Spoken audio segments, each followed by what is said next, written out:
Bismillahirrahmanirrahim. Assalamualaikum warahmatullahi wabarakatuh. Salam sejahtera bagi kita semua. Semoga kita selalu diberikan kesehatan, kesuksesan, dan keberkahan oleh Sang Pencipta.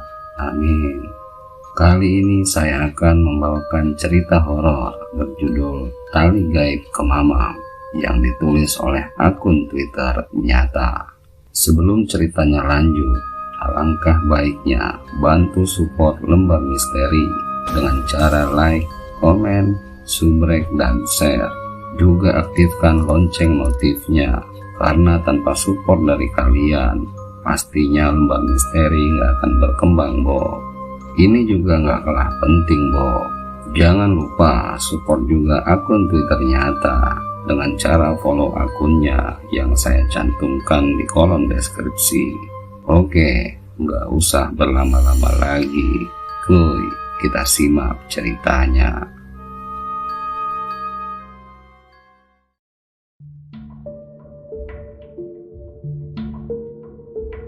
Sejak peristiwa malam itu, segala berubah drastis. Hal mistis kian merusak aspek kehidupan Darto. Darto sering terlihat linglung, gampang sakit. Namun satu hal yang paling mengganjal, dia tidak dapat mengingat Asep. Semula tidak ada yang mengetahui akan hal itu, karena memang sejak pertikaian antara keduanya, mereka tidak pernah saling bertegur sapa. Namun anehnya, Darto tidak lagi pernah menjelekkan Asep. Banyak karyawan yang beranggapan mungkin Darto sudah bosan dan bertobat. Hingga di suatu kejadian, Yudo dan Darto yang bergegas keluar mengantarkan kiriman seperti biasanya, berpapasan dengan mobil yang dikendarai oleh Asep. Yudo menegur Asep sembari berbasa-basi. Sementara Darto hanya terdiam memandangi Yudo dengan serius. Selang percakapan itu antara Yudo dan Asep, Yudo kembali memacu mobilnya menuju tempat pengantaran yang sudah ditentukan oleh kantor. "Lo masih musuhan sama Asep, Dar?" tanyanya kepada Darto. "Asep? Asep siapa, Yud?"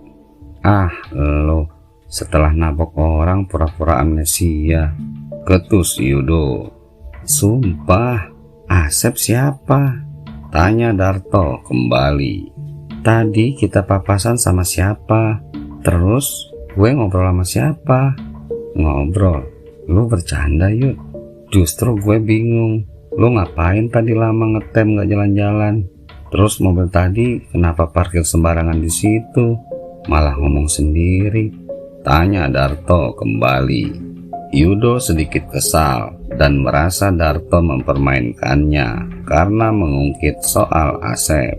"Sudahlah, tidak perlu dipikirkan, Dar," jawab Yudo mengakhiri pembicaraan mereka.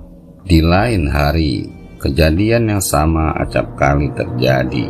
Ada keanehan dalam diri Darto, di mana hanya Yudo dan beberapa rekan saja yang mengetahui bahwasanya Darto seperti tidak pernah lagi mengingat akan Asep. Beberapa kali Darto tampak menyambangi keberadaan Asep, hal yang tidak pernah dilakukan sebelumnya. Hingga puncaknya, Yudo melihat Darto asik merokok di smoking area. Namun bukan itu yang menjadi pokok utama, karena di sana terlihat Asep juga asik merokok di depan Darto. Asep tampak sumringah memandangi Darto, sementara Darto terlihat linglung dengan pandangan kosong, sembari menghisap rokok yang digenggamnya. Darto seperti merasa tidak ada orang lain di area itu. Melihat itu, Yudo berinisiatif untuk join bersama mereka. "Begitu dong, baikan," kata Yudo. Darto tampak kaget dan tersadar dari lamunannya seiring mendengar perkataan Yudo. "Suwe lo, kaget gua, lagi asik sendiri juga," kata Darto. "Sendiri? Tanya Yudo sembari menatap ke arah Asep. Asep hanya cengengesan. Dia berdiri menghampiri Yudo sambil menepuk pundak Yudo. "Karma berlaku, bro," katanya pelan sambil meninggalkan Yudo dengan Darto. Di lain kisah, ketika senja mulai datang, saat itu pula penderitaan Darto dimulai. Kejadian yang sama berulang terjadi hari lepas hari. Darto seperti kehilangan akal sehatnya bila maghrib telah menyongsong. Sosok makhluk itu selalu hadir dimanapun Darto berada. Bak ritual, Darto selalu merasakan hembusan angin di telinga kanannya sebelum sosok itu muncul di hadapannya. Seperti biasa, makhluk itu akan memutari Darto 3 kali dan melilitkan tali sebelum memukul belakang kepala Darto, yang diakhiri pingsannya Darto di setiap harinya. Aneh bin ajaib, Darto tidak akan pernah mengingat kejadian itu ketika dia sadar. Baik rekan kerja, istrinya, keluarga selalu menceritakan hal itu, namun tidak pernah digubris oleh Darto, dan dia menganggap omongan mereka ngelantur dan hanya ingin memojokkan hidupnya. Hingga sebulan berlalu, Darto semakin bersikap aneh. Bila sebelumnya dia hanya pingsan, namun memasuki bulan kedua, setiap senja mulai hadir, Darto seperti orang kerasukan. Dia berteriak sejadinya, melempar apa saja yang ada di dekatnya. Lebih parah lagi, beberapa kali istri maupun rekan kerja mendapati Darto memakan cacing, cicak, kecoa, makanan mentah, bahkan melahap tikus-tikus busuk yang entah dari mana dia mendapatkannya. Di bulan kedua ini juga Darto mulai jarang masuk kerja. Sifatnya kembali temperamental, dan yang jelas tampak tubuh kekarnya semakin kurus. Puncaknya 3 bulan pasca kejadian itu berlangsung, tubuh Darto akhirnya tumbang juga. Dia kehilangan kontrol akan dirinya. Selama seminggu dia tidak dapat menggerakkan tubuhnya dan hanya berbaring di ranjang rumah sambil terus meraung kesakitan. Selepas maghrib teror terus berulang. Bila senja telah berlalu, maka akan terdengar suara raungan. Tubuh Darto kembali sehat. Dia kembali berjalan dan melempar benda-benda yang ada di sekitarnya. Tak lama berselang, dapur menjadi tujuannya dan entah dari mana asalnya. Tikus-tikus busuk selalu tersedia di sana dan siap untuk disantap Darto. Seolah ada orang yang telah menyediakan bangkai itu kepadanya. Sang istri beserta seluruh keluarga sudah berusaha menyembuhkan Darto, dari membawa ke dokter, psikiater, hingga metode ruqyah, namun minim hasil. Hingga suatu ketika di tengah rasa frustasi, mereka akhirnya membawa Darto ke salah satu daerah pedalaman di Jawa Tengah, menemui seseorang yang terkenal akan ilmu hitamnya. Entah benar atau tidak, sosok Mbah Nayan, orang pintar yang mereka datangi, mengatakan Darto sudah disantet. "Tali gaib Kemamang," kata Mbah Nayan kepada mereka. Mbah Nayan berhasil menetralisirkan sementara seluruh pengaruh dari santet itu. Hanya saja Mbah Nayan berkata tidak sanggup untuk membebaskan Darto dari santet tali gaib. Bahwasanya santet tali gaib ini ialah santet pengikat antara pelaku dan korbannya. Pelaku bisa memantau korbannya, tapi korbannya tidak akan pernah mengenali pelaku, sekalipun dulunya korbannya ini sangat mengenal pelaku. Aspek yang diserang santet ini ialah kejiwaan seseorang. Dengan kata lain, orang yang terkena santet ini akan mati perlahan seperti orang gila. "Terlalu berat, aku ndak sanggup, cu. Sekali santet ini lepas, hanya ada 2 pilihan. Korbannya menjadi tumbal ke Mamang, atau pelaku membatalkan perjanjian dan menumbalkan dirinya sendiri," Jelas Mbah Nayan pada mereka. Caramu untuk lepas hanya itu.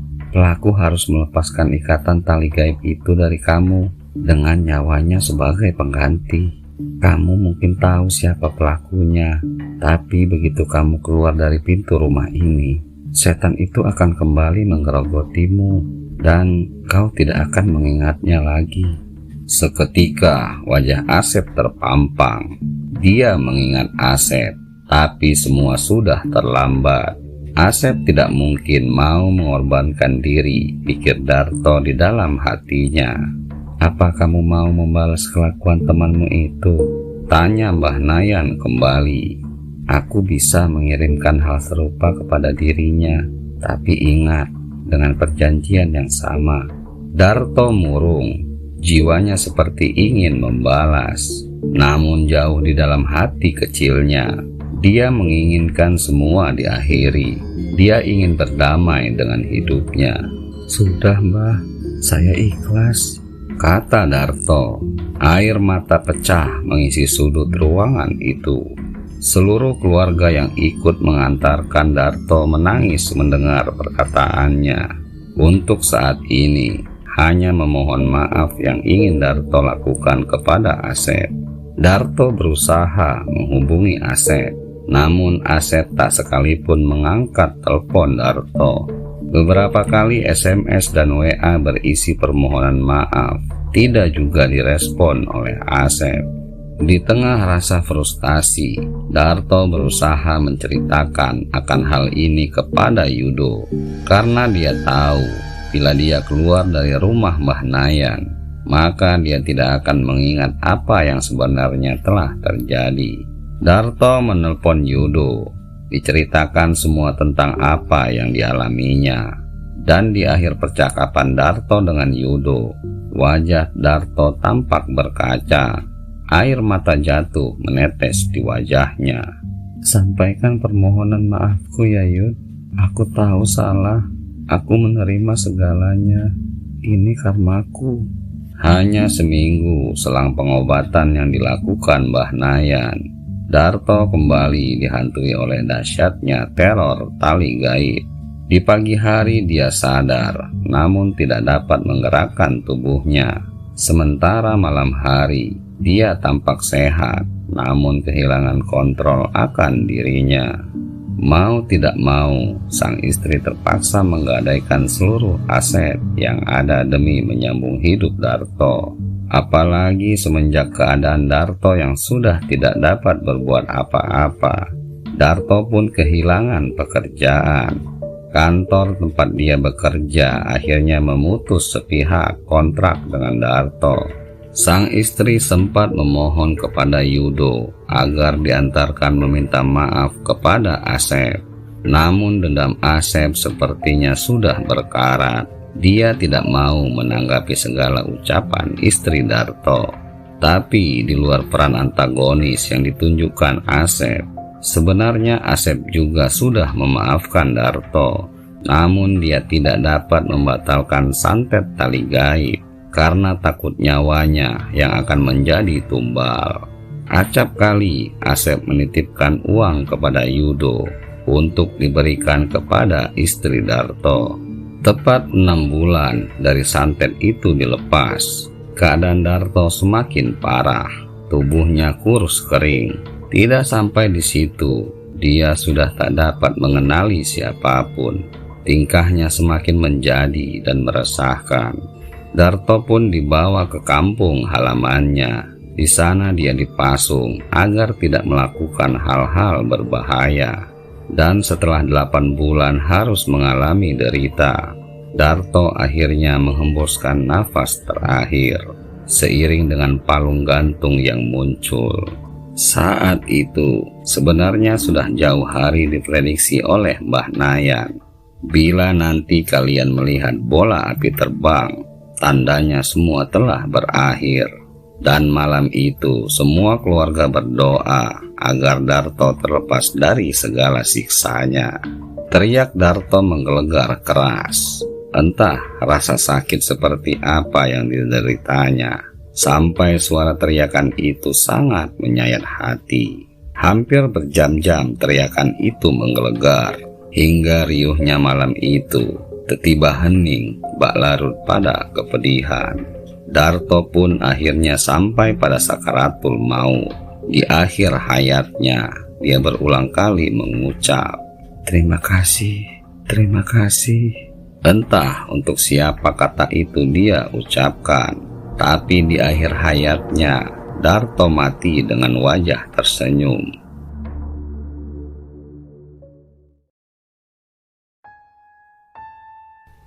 Oke Bob, terima kasih telah menyimak cerita ini sampai selesai. Jangan lupa support terus Lembar Misteri dengan cara like, komen, subrek, dan share, serta aktifkan lonceng notifnya, karena subrek itu gratis Bob, dan sebagai penyemangat saya untuk menghadirkan cerita horor dan misteri lainnya. Akhir kata, Bob Jangkung pamit undur diri. Mohon maaf jika banyak kesalahan dalam penyampaian. Wabillahi taufik wal hidayah. Wassalamualaikum warahmatullahi wabarakatuh.